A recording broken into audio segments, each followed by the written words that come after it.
हाँ, 12th के बच्चों देखो, चुंबकीय क्षेत्र वाला चैप्टर है, चुंबकीय क्षेत्र है ना। आप देखो चुंबकीय क्षेत्र बी से नोट करते हैं। तुमने बच्चों प्रैक्टिकल में एक रेखा खींची होंगी, तुमने कंपास सुई देखी होगी, है ना। कंपास नीडल क्या करती है, एक साइड उसका उत्तरी ध्रुव होता है, एक साइड दक्षिणी ध्रुव। और जब उसे रखते हैं तो बच्चों संतुलन अवस्था में रहती है, एक साइड रहती है, मतलब हमेशा उत्तर दक्षिण दिशा में ठहरती है। दिख रहा है। कंपास सुई को सिंपली रखने पर वो उत्तर दक्षिण दिशा में ठहरती है, क्योंकि वहाँ पे कोई चुंबकीय क्षेत्र नहीं है, वो बैलेंस रहती है। अब देखो जब हम इसको रखते हैं कागज़ पे बच्चों, ऐसे रख दिया हमने, तो उसके पास एक चुंबक लाएं, दंड चुंबक लाएं, तो थोड़ा सा वो विक्षेपित होती है। हम उसके नोक पे एक पॉइंट लगा दें, फिर चुंबक लाएं, चुंबक वहाँ पे रखा हुआ है, फिर यहाँ पे रखे, फिर पॉइंट लगा दिया, पॉइंट लगा दिया। इस तरह से बल रेखाएं खींची जा सकती हैं। तुमने प्रैक्टिकल में देखा होगा, कंपास सुई रख के फिर यहाँ लाया, फिर वो सुई खुद मुड़ेगी, फिर यहाँ पे पॉइंट लगाया, फिर वो सुई खुद मुड़ेगी, फिर यहाँ पे पॉइंट लगाया। तो इस तरह से ये एन उत्तरी ध्रुव है, ये दक्षिणी ध्रुव है, तो इस तरह से हम बल रेखाएं खींच सकते हैं, है ना। लेकिन वास्तव में क्या था, जब ये चुंबक नहीं था तो वो क्या उत्तर दक्षिण दिशा में ठहर रही थी, इसका मतलब कोई चुंबकीय क्षेत्र नहीं था। और जब हम चुंबक को उसके पास लाए तो क्या हुआ, वो इस तरह से मुड़ी, फिर ऐसे मुड़ी, ऐसे मुड़ी। हमने उसको उन बिंदुओं को मिला के जब रेखा खींची तो ऐसी आई, ऐसी आई। ठीक है। इसका मतलब चुंबक को पास लाने पर कंपास सुई पर कोई बल लगा और विक्षेपित होती गई। ठीक है। तो किसी भी चुंबक के चारों ओर का वो क्षेत्र जहाँ पे कंपास सुई क्या करती है, एक बल आघूर्ण का अनुभव करती है और विक्षेपित हो जाती है अपनी दिशा से, वो क्षेत्र चुंबकीय क्षेत्र कहलाता है। ठीक है। चुंबकीय क्षेत्र क्या है, किसी भी चुंबक के चारों ओर का वो क्षेत्र जहाँ पे कंपास सुई बल आघूर्ण का या बल का अनुभव करती है ना, तभी वो विक्षेपित हो रही है और हम बल रेखाएं खींच पा रहे हैं। तो वो क्षेत्र क्या है, चुंबकीय क्षेत्र, चुंबक के चारों ओर का क्षेत्र। अब ये वैज्ञानिक थे ऑरस्टेड, उन्होंने क्या प्रयोग किया बच्चों, उन्होंने एक तार ले लिया, उसमें तार में समझो बैटरी प्लस माइनस से धारा प्रवाहित की, यहाँ पे एमीटर लगा दिया, या एमीटर नहीं भी लगाया तो यहाँ पे कंपास नीडल रख दी, चुंबकीय सुई रख दी उन्होंने। जब उन्होंने देखा कि ये तार है, बैटरी लगी है, जब क्या बैटरी से कोई धारा प्रवाहित नहीं हो रही है, तो चुंबकीय सुई बिल्कुल स्थिर रही, कोई विक्षेप नहीं हुआ उसमें, है ना, विक्षेप नहीं, डिफ्लेक्शन नहीं हुआ। जब उन्होंने इस तार में बच्चों इस तरफ से धारा प्रवाहित की, ऐसे धारा बही, तो उन्होंने देखा चुंबकीय सुई एक दिशा में विक्षेपित हो गई, माना ऐसे विक्षेपित हो गई। ठीक है। उसके बाद उन्होंने धारा क्या उल्टी दिशा में, जस्ट पहले जो प्रवाहित की थी चुंबकीय सुई का विक्षेप ऐसे हो गया, सीधे से ऐसे हो गया। और जब उन्होंने इसकी उल्टी दिशा में धारा प्रवाहित की तो चुंबकीय सुई का विक्षेप उल्टी डायरेक्शन में हो गया। इसका मतलब उन्होंने क्या कहा कि जब किसी भी वायर में या इसमें धारा प्रवाहित नहीं होती है तो कोई चुंबकीय क्षेत्र नहीं होता है, क्योंकि विक्षेप नहीं होता है। जैसे ही धारा प्रवाहित होती है तो उसके आसपास का क्षेत्र चुंबकीय क्षेत्र बन जाता है, इसीलिए चुंबकीय सुई या कंपास सुई विक्षेपित होती है। ठीक है। ये ऑरस्टेड ने प्रयोग किया था। अब देखो एक दाएं हाथ का हथेली का नियम है। दाएं हाथ का हथेली का नियम देखो बच्चों, किसी पॉइंट है ये P, इस पे हमें चुंबकीय क्षेत्र निकालना है। माना धारा क्या है ये। अब हमने क्या किया, चुंबकीय क्षेत्र की दिशा निकालने के लिए हमने क्या किया, इस तरह से रखा। ठीक है। दाएं हाथ का हथेली का नियम कि जिस पॉइंट पे हमें चुंबकीय क्षेत्र निकाला, उंगलियों को उसकी साइड रख दिया, और यहाँ पे तो छोटा दिख रहा है ना, पर ये अंगूठा है, ये इस धारा की दिशा में रख दिया, जहाँ धारा है उस तरफ ये अंगूठा रख दिया। जिस पॉइंट पे हमें चुंबकीय क्षेत्र निकालना है उधर उंगलियां पॉइंट कर दी, तो चुंबकीय क्षेत्र की दिशा क्या होगी, हथेली से ऊपर की ओर। ठीक है। ये हथेली है, इससे परपेंडिकुलर ऊपर की ओर बी की दिशा होगी। समझ रहे हो।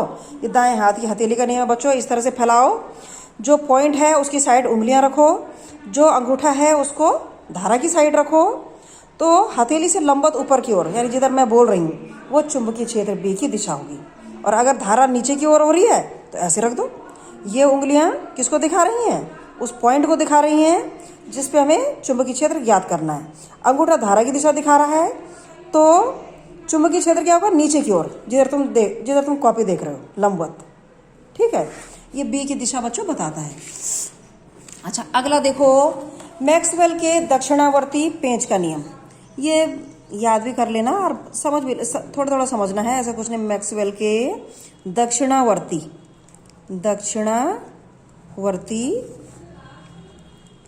पेंच का नियम। ठीक है।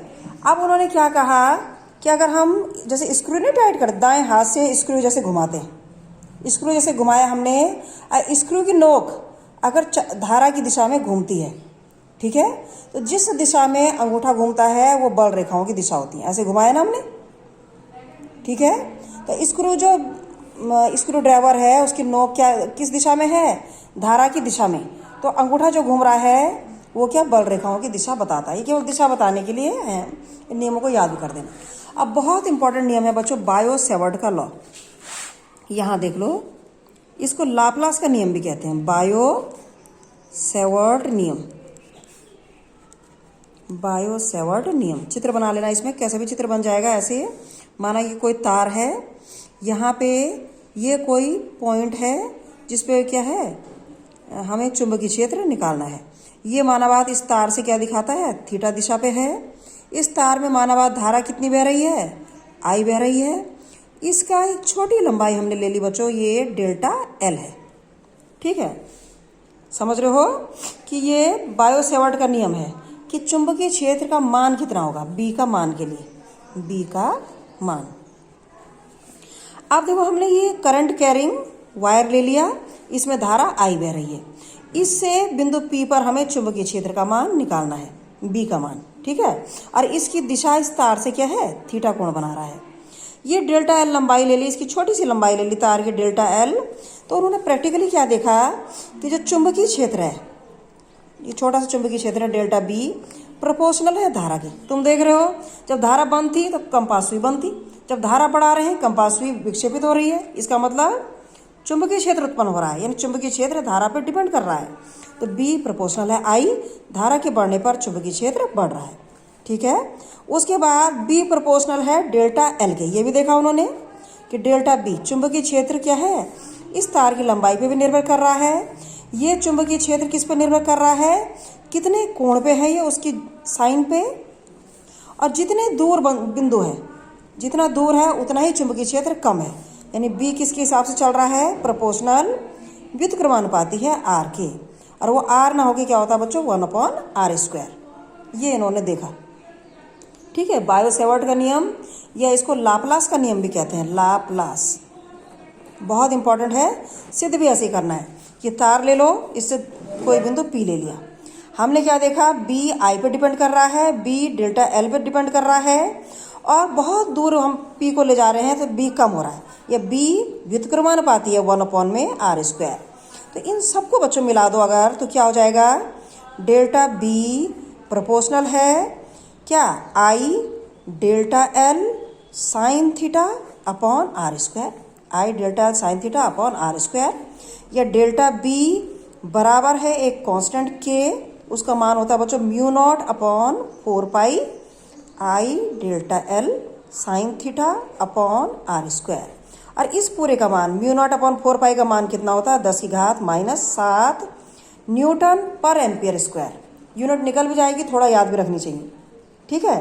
तो ये लाप्लास का नियम या बायो सेवर्ट का नियम है कि डेल्टा बी बराबर μ0 अपॉन 4π आई धारा, डेल्टा एल लंबाई, साइन थीटा अपॉन r², उस बिंदु की तार से दूरी, ठीक है। इसका मान 10⁻⁷ है।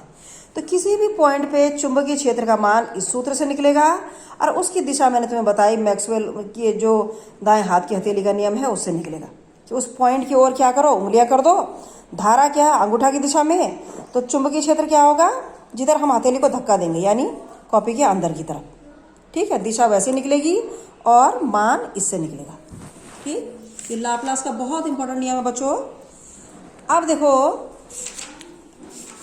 बहुत लंबा वीडियो इसमें नहीं, चुंबकीय क्षेत्र में गतिमान आवेश पर बल, लॉरेंज बल, बहुत लंबे वीडियो नहीं जा पा रहे हैं, बहुत मुश्किल हो रही है, 2-2 दिन लग जा रहे हैं, तो छोटा ही मैं कोशिश करती हूँ, छोटा ही। अभी ये पेन बंद हो गया ना, अच्छा इतना ही करो इसको, है